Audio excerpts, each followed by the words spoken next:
You know who it is, the horror flick, Digger Ditch, Super 6, Big Mitch. And I'm kicking in those with all three O's. And I'm bringing 28s, 101s because we Vegas sons, it's the Chronicles. And you in the Meadowlands. Yeah, you in the Meadows, man. And you already know what me mean. 530. What that mean? Oh, that boy's a desert, baby. Oh, yeah. Hoopa Dub, Scrub, 22-inch gold Dana Danes, and Big Bolo Yang, I can never sit on my claims. Welcome to Vegas Chronicles with the whole Super 6, Mr. Digger Ditch Big Mitch. And today, like any other day, y'all know what we do. We kick actual factuals with no additives, no preservatives, none of that stuff. Just raw and uncut, like what? Absolutely.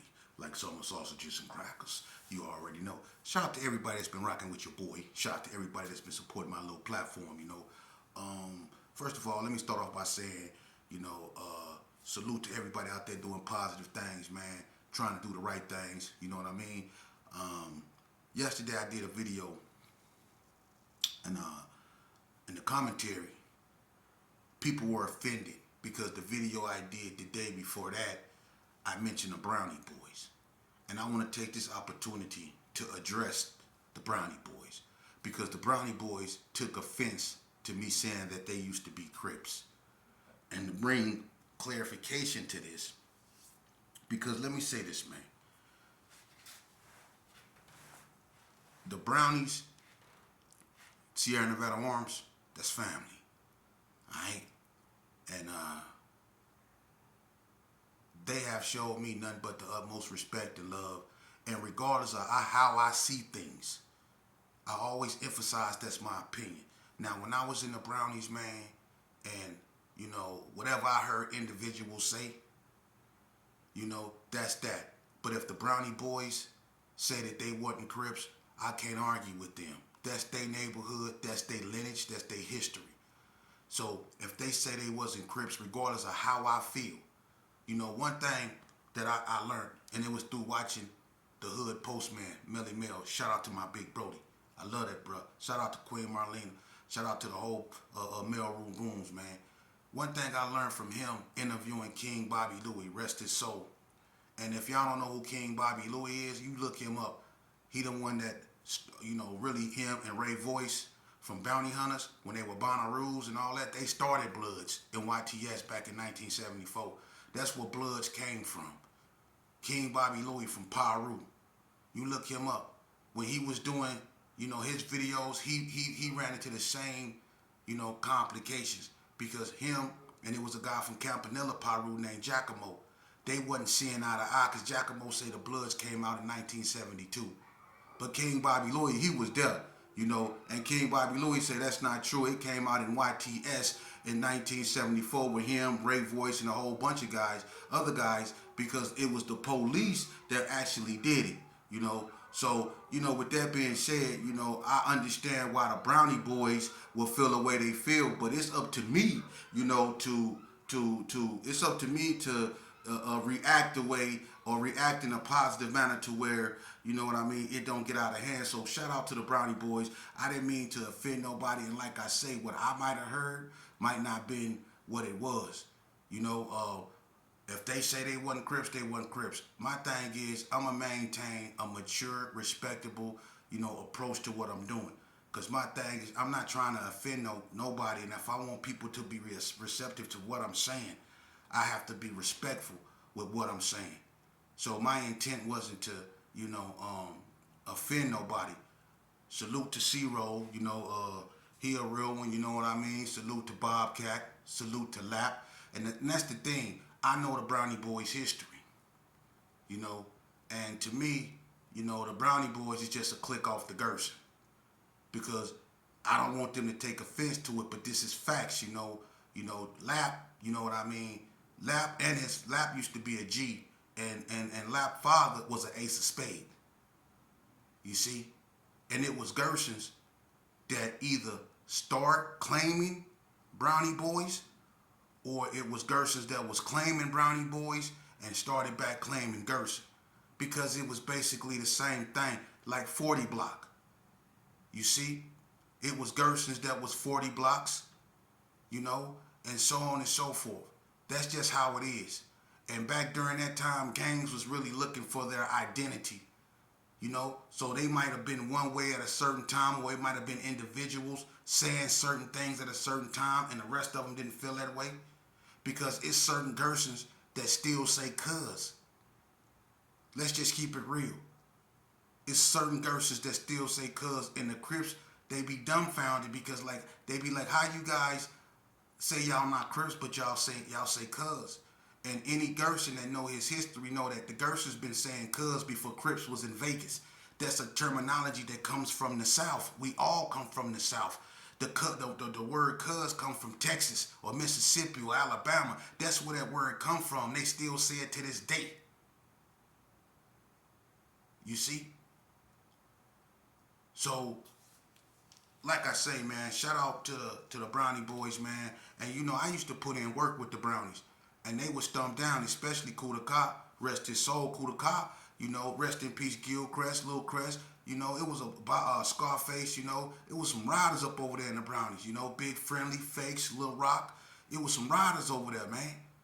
Much love to them, man, you know what I mean, that's my family, you know what I'm saying, so I never disrespect them, and if they feel like they wasn't Crips, and they wasn't Crips, then they wasn't Crips, that's not my thing, but one thing we can agree on is that we all black, and my aim isn't to sow discord. My aim is to paint a picture, a real authentic picture that these youth can look at, because I'm from a era of Vegas that it don't no longer exist, man. I'm like a dinosaur.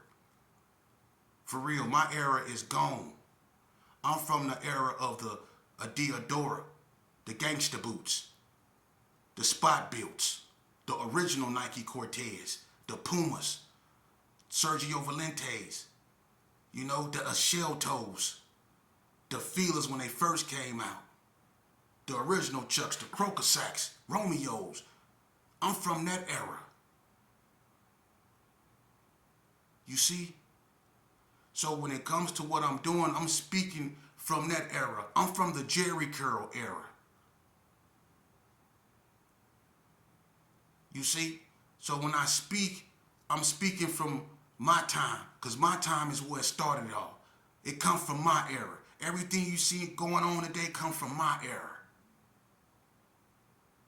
We were the forebearers of our own destruction.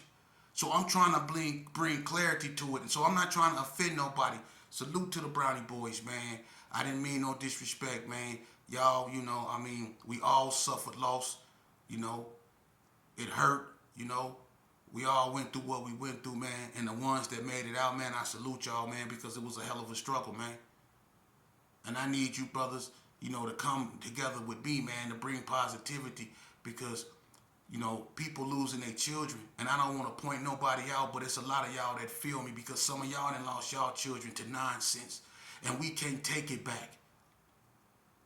So I need brothers like the Brownie boys. I need brothers like, you know, the Sydney Sioux gangsters. I need brothers from the village, you know, to stand with me, man, to save our youth, because this ain't about us. It's about our children, man. They deserve to live, man.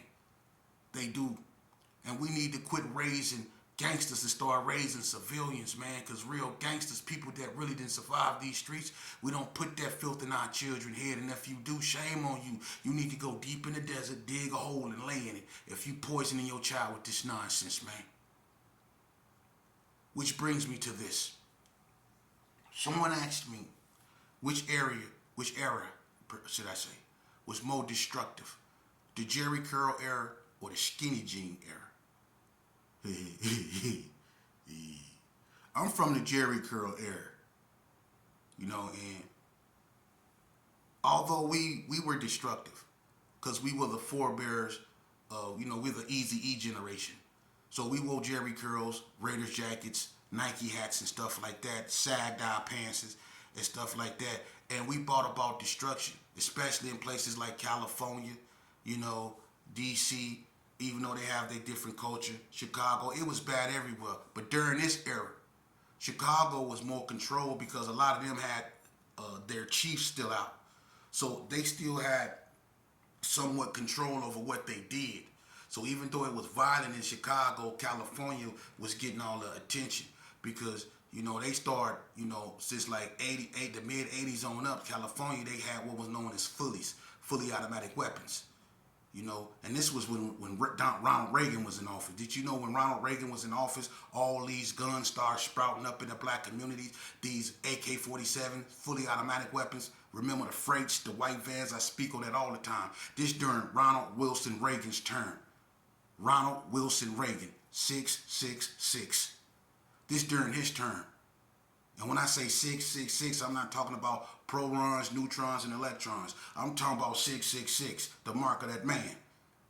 Ronald Wilson Reagan, the same one Eazy-E mysteriously ended up at his banquet where it then mysteriously caught that you-know-what and was gone minutes afterwards. He met with Ronald Reagan, was sitting at the table. Y'all can look that up. And they didn't even know how Eazy got an invitation. Come on, man. He met with Ronald Wilson Reagan, and they didn't know how he got an invitation. You see? The next thing you know, our man was gone. Think about that, man. Ronald Wilson Reagan, that's when all them fully automatic weapons came.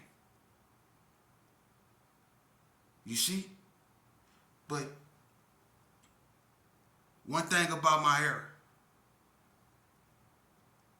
we had a lot of anger, but we were rebellious. We were getting into it with each other, but we were inclined to get into it with law enforcement. See, we were the era, we were more rebellious. Even though we was at each other's throat and we caused destruction, we still would come together when it came to the police, like the Rodney King riots, like the riot when the police unalived Tyisha Miller. You see? And it's been countless others. So we will come together to protest. The skinny jean era. These little youngsters right here, they live life like they playing a video game. This drill thing and all that right there. These dudes go out in the streets and they really playing special ops. You have some of the most ferocious hitters in California, Vegas, and elsewhere. People like Monster Cody, Santa Claus. You know, over here you had Spike, you had Ewak, you had Cornbread, you know, you had K-Dog, you know, you had the boys up out the hood, you had the ABMs, you know. In California, you know, you had Sinister, you had Big Evil, you had all these names. These dudes was hitters. But look, you got youngsters who whole clique, it could be 12 of them, and all 12 of them got at least 5 or more bodies. That's the difference. These youngsters right here, it's certain stuff that when we grew up, we wouldn't do. You would have to really piss somebody off for them to say, shoot up a funeral proceeding. You would have to really did something bad for that to happen during my era, at a height of any war. When the Rolling 60s and the Donna Street Crips was into it, or when the Gershon Park Kingsmen and the West Coast Bloods was into it, we never defiled the church scenery. We never did that. It was probably one incident, and that's when the Bloods drove a limousine on Donna, and that was during Bad Oak funeral. They drove the limousine on Donna, and Donna blew on a limousine. But Donna didn't go shoot up the funeral procession. They didn't do that. In Chicago, these cats right here, they be going up in the funeral procession and they be lighting stuff up. They be knocking people down up in there, man. Then they'll take it one step further. They'll go dance on your memorial. Deface it. We didn't carjack old women. These cats are carjack old women. We didn't jump females. These cats be jumping females. That's stuff we didn't do. Well, where did they pick up this behavior from?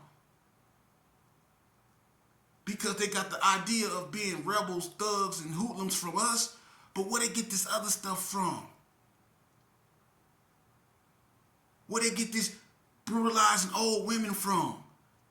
Jacking old couples. Jacking pregnant women. Where they get that from? We didn't do that. The skinny jean era, hands down, is the more destructive. The Jheri curl era, I'm going to tell you something, man.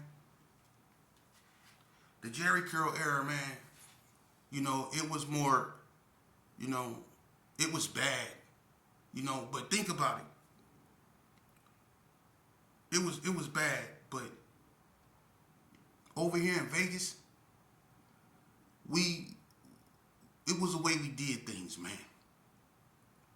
It was the way we did things. Even if I ran into, like, I didn't ran into to Bloods. I didn't got caught slipping with Bloods.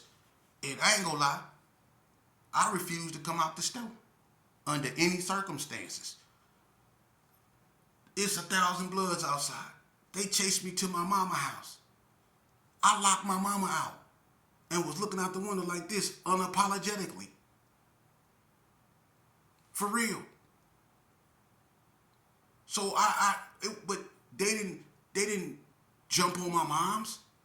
They didn't cuss my moms out. They didn't bust her windows out. They didn't wave pistols. My mama was talking bad and they didn't say nothing. They respected my mom. They focused all their anger at me. You see? And we didn't jump on dudes. Look, look. Ain't no need to start nothing. We caught a rolling 60 at a Super 6. You see? And we jumped on him and he was up there with his moms. And he know who I'm talking about. If he see this, because he's still alive and he know who I'm talking about. We jumped on him. We got down up in there. It was me, Nick, and Trip. It was me, Nick, I think Trip Man, and I think Big Booby Trap was with us. But it was 4 of us, and we seen him when we jumped on him. His mama started firing and swanging on us. She jumped in it. She got us up off her son because she was hitting us hard. She was swanging on us, hitting us all up in our face. And we didn't hit her back. We didn't do nothing to his moms. We took them licks because that's his moms. But what you think one of them dudes with these skinny jeans, what you think one of them would have did? Right. I'm going to say this, man. Regardless of the fact we started it, whether Jheri Curl or Skinny Jean, we started it, man. So the ones that's still around here, I was just talking to one of my comrades the other day, and he said, man, it's enough of us to stand up and really get out there in the streets and cause a positive, change out there, man. We can stop a lot of this stuff. We just don't have the will and the wanting, which brings me to this. It was a cat that got on my platform and go say, ain't nobody trying to march no more. Martin Luther King should have taught us that. This is what this cat said. Then he go say, don't nobody relate to sororities. What he's referring to is the Black Boule. Yes, Martin Luther King was a member of the Black Boule. And if you don't know what the Black Boule is, and people like you, and I hope you're watching this, I would love to debate you, whoever you is. And I'm not going to argue with people who hide their face. But I'm going to tell you this here. When you grow some kahunas and you don't hide your face, let's debate in a public forum. I challenge you to a debate in a public forum. And I'm not going to bring no books and no papers or nothing. I'm going to bring these thick-ass glasses, and me and you, we can debate by that same Martin Luther King statue. Let's do that. See, that's what made us a beautiful people. But what you're referring to when you say people don't relate to fraternities or sororities is the Black Boule. Martin Luther King was a member of the Black Boule. So was Thurgood Marshall. So was W.E.B. Du Bois. So was Jesse Jackson. So was Hank Aaron. So is Michael Jordan. So is Shaquille O'Neal. The face of our generation when it comes to the Boule was Bill Cosby, Mr. Pudding Pop, Mr. Get Your GED. He was Black Boule. Oprah Winfrey is Black Boule. It was started in, I think, in the early 1900s by Mr. Milton. I forget his first name, but it was a guy named Milton. He was from a fraternity called Sigma Pi Phi. It was 6 of them. They were non-collegiate fraternity men from different professions that excelled in their professions. And they started, their sorority. That's why you got Omega Psi Phi, Kappas, and all that old stuff.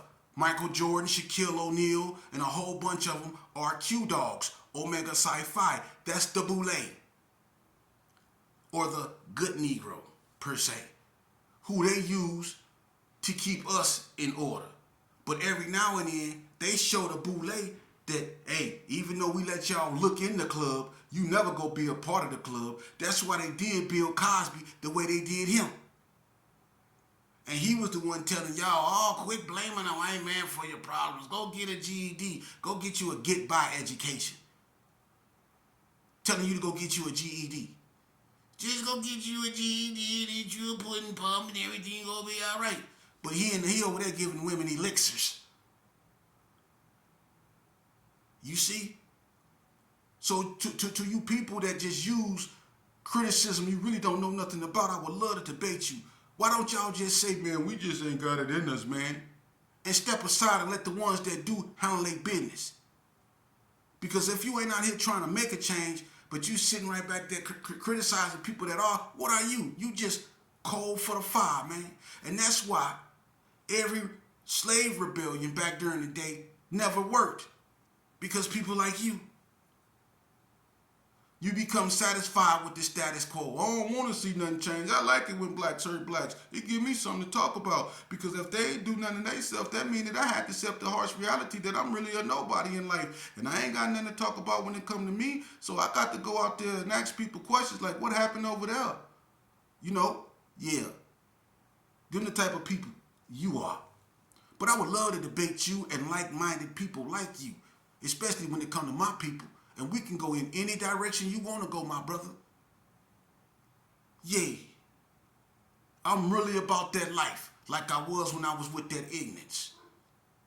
I'm really about that life. I'm not one of these cats that sit back and blame Metro for the failures of the black community. I'm not the one that sit back and blame a racial injustice system. To hell with their system. We need to create our own. That way we ain't got to rely on theirs. Y'all always bragging about getting it out the mud. Well, let's really get it out the mud. You see? And then he gonna have the nerve to say, I can do better. No, we as a people can do the better. Because like I just said, you always bragging about getting it out the mud, right? Well, since you getting everything out the mud, why don't we try getting ourselves out the mud? Because we the ones only festering in our filth. Let's try getting us out the mud. Y'all brag about getting it out the mud. Let's get us out the mud. We've been in the mud too long, man. Let's get us out the mud. That means let's find ourselves like you find everything else and get it out the mud. Let's find ourselves and get us out the mud. Let's do that. I'm going to tell you something. A wise man said this long time ago, and you can take this to the bank. Because everything that we tried have not worked. But we never tried this. A wise man once said, all the black man has to do, he don't have to pick up a gun, a bottle, a chain, a knife, nothing. The only thing a black man need to do is learn to love himself, accept himself and his people. Meaning the only weapon we need is ourselves. The biggest weapon we could ever harbor over here is unification. Is unification. 50 million blacks come together. That's the equivalent of 500 million whites. If 50 million blacks come together and we stood 10 toes down, protected our women, respected values, brought back the values of God into our house, and stood on principles of God and righteousness, become upright men like we were supposed to be, like we were made when we were made in his image, upright men. If we go back to that itself would liberate us and people would take notice. People would take notice. The validity of a man lies in not the opinion of others. The validity of a man lies in the opinion and acceptance of himself. Do that make sense? So to my brother that said I can do better. And that Martin Luther King, do you know who he was named after? I want to debate you. Ooh, I want to debate you, boy. I want to debate you and whoever else. Martin Luther King was named after Martin Luther, who was the founder of the Protestant movement, who broke away from the Catholic Church. Look up on that. Martin Luther and the Protestants, which means protestant, to protest. And you wonder why Martin Luther King was a Protestant, because he was a Protestant.